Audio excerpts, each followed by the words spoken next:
Okay,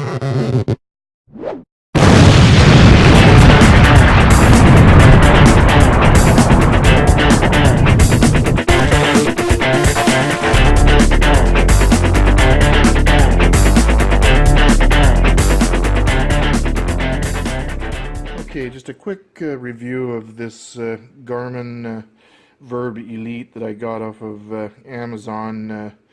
This particular one was a refurbished unit, but it looks brand new. There's no scratches or anything off of it. Your mileage might vary, but the one that I got looked brand new.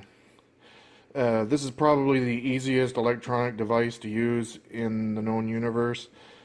Really all you need to do is go into the setup, set up your options using this screen here, and turn it on. Just push that giant red button forward, and it's recording, and that top part will start blinking.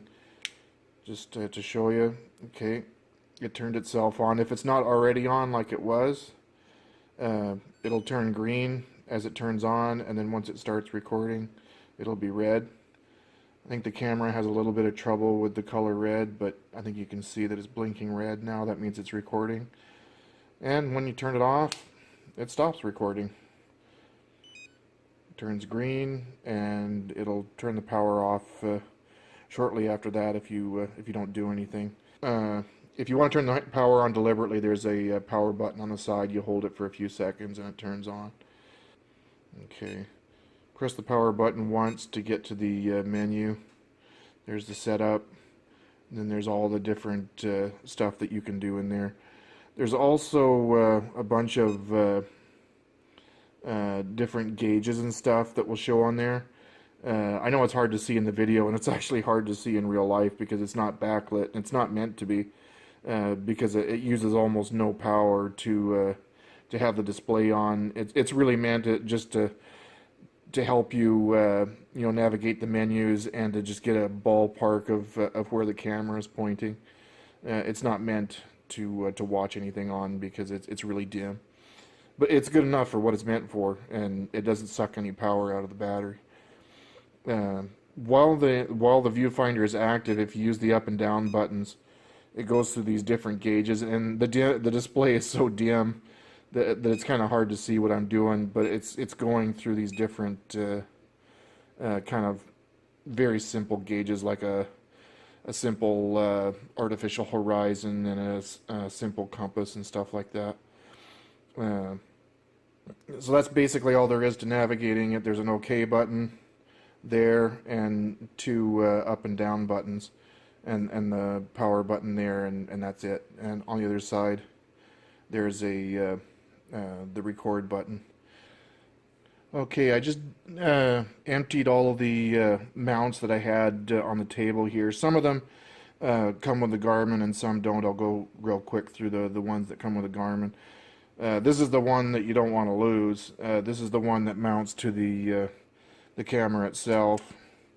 There's a little tit on the back there that mounts on the back of the camera, and then there's two little push buttons. You just push them in, and it makes like a little claw mount to the camera, and that is really solid. I'm yanking on it really hard, and it's not moving at all. So that's how the mount goes on. One real quick thing I forgot to mention: on the bottom to get at the battery, there's a little clasp. It folds into the body of the camera. To take the flap off where the battery and the SD card are, you just take that and twist. You probably have to push down on the case a little bit because it's really tight. So you twist that, and that pops off.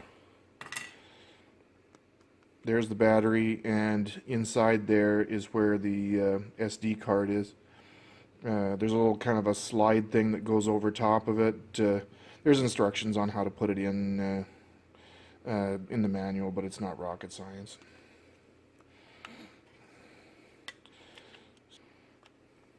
So to put it on, just set it like that. Take this, twist it back, you'll hear it click. Fold that down. That's all there is to it.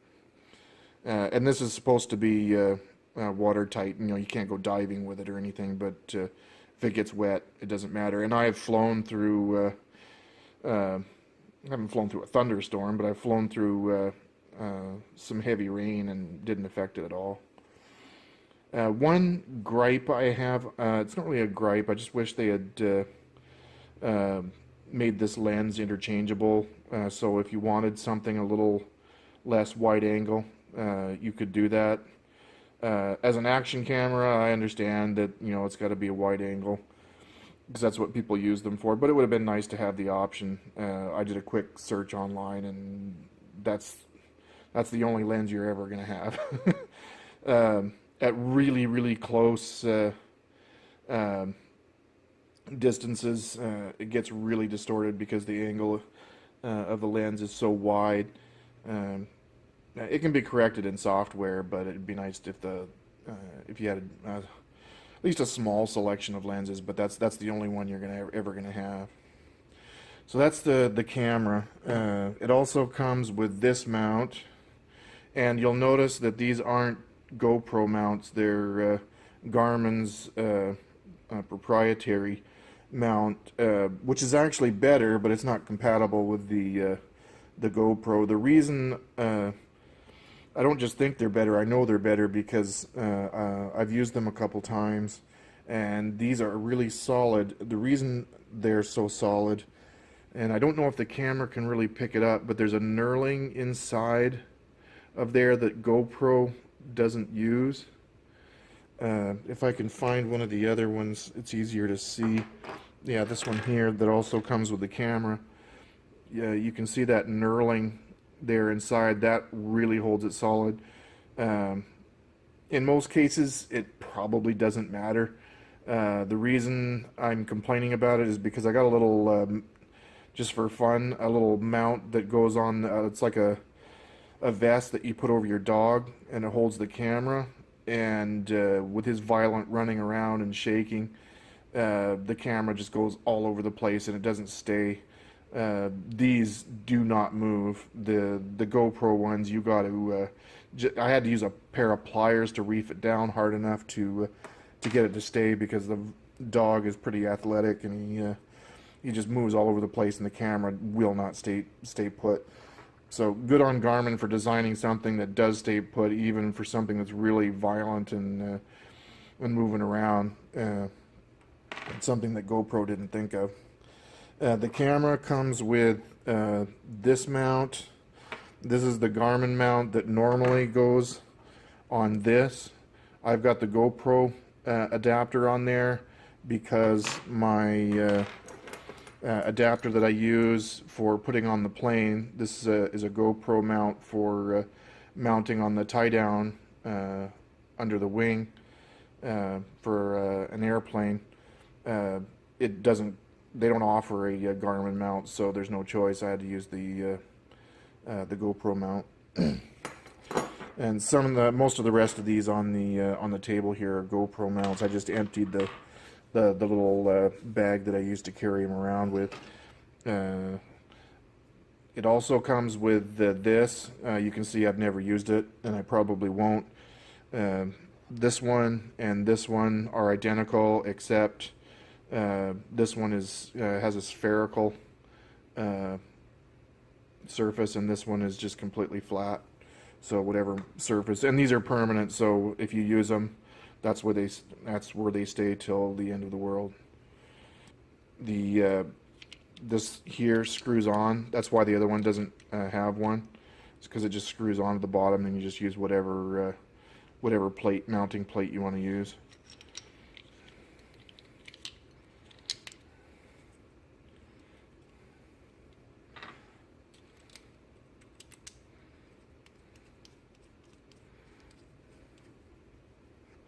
Okay, that's about it for the review. The one thing I didn't mention about this camera was the biggest reason why, well, there was two reasons. The biggest reason I bought the camera was because it has a bunch of built-in sensors. It comes with a software package called VIRB Elite, where you can overlay your GPS position, your speed. There's a G-force indicator, acceleration, You can graph a bunch of stuff and overlay it on the screen. It's pretty neat, especially for aviation videos where you can you can see how high you're flying as the scenery goes by and how fast you're going. It really is neat, and that was the biggest reason for getting the camera, because you can include that data or not include it. If you use the VIRB Edit software, it's pretty much seamless. The one complaint have about it, there's no hardware acceleration, so it's not going to take advantage of any fancy video card you might have. So what I usually do is hook up the camera, set up my overlays, and export it to a video file that I can import into Power Director, where there's a lot more options and hardware encoding that doesn't take 8 hours to encode your final video.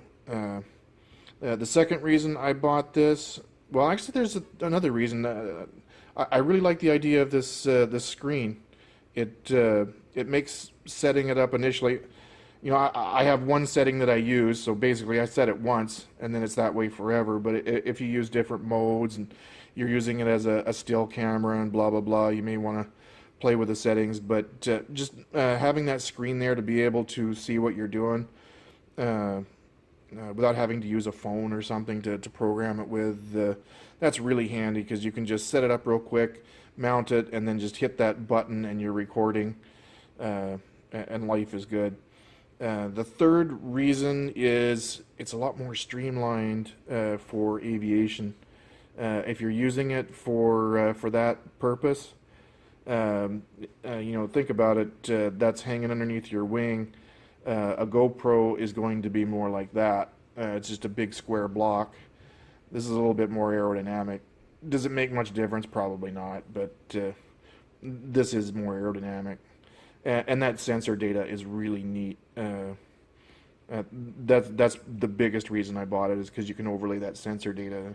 And you can go to the Garmin site, and there's a ton of videos that people have done and overlaid the sensor data. It's pretty cool.